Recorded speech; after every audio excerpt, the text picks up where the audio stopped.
Untold battles of India के इस अध्याय में मैं आपको बैटल ऑफ सिंगोली के बारे में बताने जा रहा हूं, जो अपने आप में एक असाधारण युद्ध था।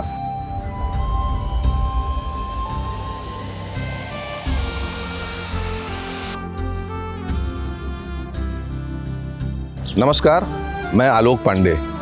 जैसा कि हम सभी जानते हैं कि 1303 में अलाउद्दीन खिलजी के चित्तौड़गढ़ के ऊपर आक्रमण करने के पश्चात वहाँ पर रानी पद्मावती अपनी साथी रानियों के साथ जौहर की चिता पर उन्होंने अपने गौरव की रक्षा करने के लिए बलिदान दिया और राणा रतन सिंह ने तमाम राजपूत योद्धाओं के साथ अपनी अस्मिता की रक्षा के लिए आमरण युद्ध किया। इस युद्ध में जो राजपूत क्लैन था वो काफ़ी छिन्न भिन्न हो गया था और चित्तौड़गढ़ के किले को काफ़ी नुकसान पहुंचाया गया था। लेकिन उसी समय अरि सिंह और उर्मिला देवी के यहाँ एक संतान का जन्म हुआ जिनका नाम था राणा हम्मीर देव। अरि सिंह जी का 1303 के इस चित्तौड़गढ़ के युद्ध में बलिदान हो चुका था और उर्मिला देवी ने भी रानी पद्मिनी जी के साथ यहाँ पर अपनी अस्मिता की रक्षा के लिए जौहर में बलिदान दे दिया था। इसलिए इनके बचपन में ही इनके सिर से माता और पिता दोनों का साया निकल चुका था और इनके अंकल यानी अजय सिंह जी ने इनका लालन पालन किया था। पास में ही केलवारा की रियासत में इनका बचपन बीता और बचपन से ये बहुत साहसी और गंभीर थे। समस्त शस्त्र और शास्त्रों की शिक्षा इनकी वहीं पर हुई और जैसा कि मैंने पहले आपसे कहा कि उदयपुर एकदम अव्यवस्था का शिकार हो चुका था।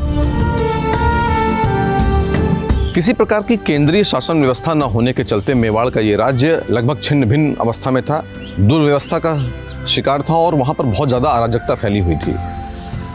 केलवारा की रियासत में रहते हुए शस्त्र और शास्त्रों की पारंपरिक शिक्षा प्राप्त करते हुए राणा हम्मीर देव बड़े हो रहे थे और उस वक्त आसपास के क्षेत्र में जो सबसे ज़्यादा दुर्व्यवस्था करने का कारण था वो था वहाँ का लोकल रूलर जिसका नाम था मुंजा बालेचा। मात्र 15-16 वर्ष की अवस्था में इसके साथ इनका द्वंद्व युद्ध हुआ और उसको उन्होंने परास्त करके उसका वध वहीं पर किया और एक बहुत ही एक अच्छा संदेश गया कि भविष्य में राणा हम्मीर देव चित्तौड़ को एक सुनियोजित शासन के तहत लाने वाले हैं। इधर ये घटनाक्रम चल रहा था और दूसरी तरफ दिल्ली का जो शासन था अलाउद्दीन खिलजी का, वो अलाउद्दीन का खिलजी शासन एकदम समाप्त हो चुका था। खिलजी वंश ही नष्ट हो चुका था जिसने उदयपुर का इस तरीके से उदयपुर के ऊपर छिन्न भिन्न किया, वो खिलजी शासन समाप्त हो चुका था और उसके पश्चात तुगलक वंश की स्थापना गयासुद्दीन तुगलक ने की थी। गयासुद्दीन तुगलक का पुत्र जो मोहम्मद बिन तुगलक के नाम से जाना जाता है, वास्तव में उसका नाम उलुग खान था। माना यह जाता है कि अपने पिता की हत्या करने के पश्चात वो स्वयं गद्दी पर बैठा और एक बहुत विस्तारवादी शासक था जिसका ये मानना था कि मैं चाइना तक जाकर के युद्ध करूँगा और चाइना को भी अपने साम्राज्य के अंदर लाऊंगा। साथ ही साथ दक्षिण भारत की तरफ भी उसने कूच किया और दक्षिण भारत के तमाम शासकों को अपने सॉवरेनिटी के अंदर लाना चाहता था। उदयपुर इस वक्त राणा हम्मीर देव के शासन के अंतर्गत आता था और दोनों शक्तियों के बीच में संघर्ष होना लगभग निश्चित था। मोहम्मद तुगलक एक दुर्दांत और अत्याचारी शासक था। इसकी एक लेगेसी ही ऐसी थी कि जिसमें इसने जिन जिन राजाओं को परास्त किया उन राजाओं के ऊपर असहनीय अत्याचार किए। इसका एक उदाहरण होयसल किंगडम के राजा वीर बल्लाल थे, जिनको जब इसके ही एक रिलेटिव ने हराया तो उसी लेगेसी को फॉलो करते हुए न केवल मारा बल्कि असहनीय पीड़ा देते हुए जीवित अवस्था में ही खाल खींच ली थी। ये एक उदाहरण है जो इनके अत्याचार और बर्बरता का एक अंश प्रस्तुत करता है। इधर राणा हम्मीर देव बहुत ही अच्छी तरीके से अपने संस्कृति का, धर्म का और प्रजा का पालन कर रहे थे और उन्होंने मेरी जानकारी के अनुसार भारतीय इतिहास में सबसे पहला विधवा विवाह भी करके दिखाया। राजा मालदेव जो उस वक्त वहाँ के लोकल शासक थे, उनकी पुत्री जो असमय ही वैधव्य को प्राप्त हो गई थी, उनसे इन्होंने पुनर्विवाह किया और उनको अपनी महारानी बनाया। ऐसी परिस्थिति में जहाँ एक तरफ अत्याचारी दुर्दांत शासक मोहम्मद बिन तुगलक पूरे भारत में यहाँ तक कि विदेशों तक अपनी सॉवरेनिटी को बढ़ाने का प्रयास कर रहा था और एक तरफ राणा हम्मीर देव अपनी अस्मिता, अपनी संस्कृति की रक्षा के लिए शासन कर रहे थे, इन दोनों के बीच में युद्ध होना निश्चित ही था। मोहम्मद तुगलक अपनी लगभग तमाम विजयों से बहुत ही ज़्यादा उत्साहित था और इसके चलते वो लगभग पूरे राजपूताने को अपने कैप्चर में कर चुका था। यानी अजमेर, रणथंभौर, शिवपुरी इत्यादि सारे जो भी एरियाज थे वो उसके अंडर में आ चुके थे। इन सारी जीतों के बाद आगे बढ़ती हुई एक बड़ी सेना के साथ वो चित्तौड़गढ़ की तरफ पहुंचता है और चित्तौड़गढ़ में उस वक्त राणा हमीरदेव डिफेंसिव स्ट्रोक में नहीं बल्कि आगे की तरफ आकर के वो भी सामने युद्ध करने के लिए अपनी सेना लेकर के पहुंचते हैं। आज के वर्तमान मध्य प्रदेश में नीमच जिले में एक स्थान है जिसका नाम है सिंगोली, और इस सिंगोली के क्षेत्र में ही ये युद्ध होता है। दोनों सेनाएं विशाल थीं और दोनों ही सेनाएं अपने अपने रण कौशल को दिखा रही थीं। लगभग पूरे दिन इस भयानक युद्ध में अंततोगत्वा राजपूत कुशलता के साथ अपने गौरव की रक्षा करने के लिए जो कटिबद्ध व्यक्ति था वो आगे की तरफ बढ़ते हैं।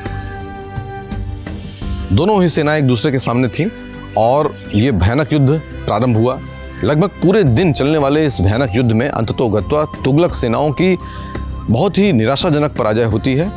यही नहीं, खाली पराजय ही नहीं, राणा हमीरदेव मोहम्मद तुगलक को बंदी बना करके आत्मसमर्पण के लिए विवश करते हैं और 1-2 दिन के लिए नहीं, लगभग 4 से 5 महीने के लिए मोहम्मद बिन तुगलक जो दिल्ली का सुल्तान था और जिसके लिए इतिहासकारों ने लंबे लंबे लेख लिखे हैं, कई अध्यायों में इसके इतिहास का वर्णन किया गया है, वो 4 से 5 महीने के लिए आप विश्वास नहीं मानेंगे कि चित्तौड़गढ़ के एक काल कोठरी में कैद था। इसको छुड़वाने के लिए दिल्ली के सुल्तानों, इसके रिश्तेदारों और इसके तमाम सामंतों ने आकर के घुटने टेक करके राणा हमीरदेव के सामने प्रार्थना की और अंततोगत्वा रहम खा करके दया की भीख मांगने वाले इन व्यक्तियों के ऊपर अंततोगत्वा मोहम्मद बिन तुगलक को राणा ने छोड़ा। और ये जो उसको छोड़ा गया था वो शर्तों के आधारित पर छोड़ा गया था। राणा हमीरदेव ने 50 लाख रुपए, 100 हाथी, तमाम घोड़े और अजमेर, रणथंभौर और समस्त राजपूताना का जो विस्तार था वो मोहम्मद बिन तुगलक से वापस लिया। कंप्लीट मेवाड़ जो उनके अधीन में था उसकी बाउंड्रीज बिल्कुल दिल्ली तक थी। और यही नहीं, मोहम्मद बिन तुगलक इस युद्ध के पश्चात दक्षिण भारत की तरफ या दक्षिण दिशा की तरफ कभी भी रुख नहीं कर सका।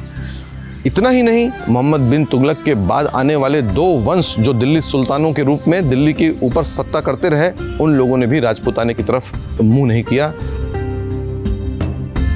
इस असाधारण युद्ध का, जिसमें मेरे ख्याल से एक और एकमात्र उदाहरण है जिसमें दिल्ली के सुल्तान को, जिनकी गरिमा के वर्णन से हमारे इतिहास के पृष्ठ भरे पड़े हैं, जिसको 4 महीने तक कैद कर रखा गया, ये आपको हमारी इतिहास की पुस्तकों में बहुत ही संक्षेप में बताया जाएगा। मुझे नहीं मालूम इसका कारण क्या है, लेकिन अनटोल्ड बैटल्स ऑफ इंडिया के माध्यम से मैं इन्हीं सारी चीज़ों को आपके सामने लाना चाहता हूँ, जिससे हमारे भारतीय युवक एक गौरव की अनुभूति कर सकें और समझ सकें कि भारतीय राजाओं ने अत्यंत साहस के साथ कई युद्ध लड़े हैं जो असाधारण वीरता के उदाहरण हैं, और उनको समझ करके हमें अपनी कल्चरल हेरिटेज और ग्लोरियस हिस्टोरिकल बैकग्राउंड के बारे में गर्व के अनुभव होना चाहिए।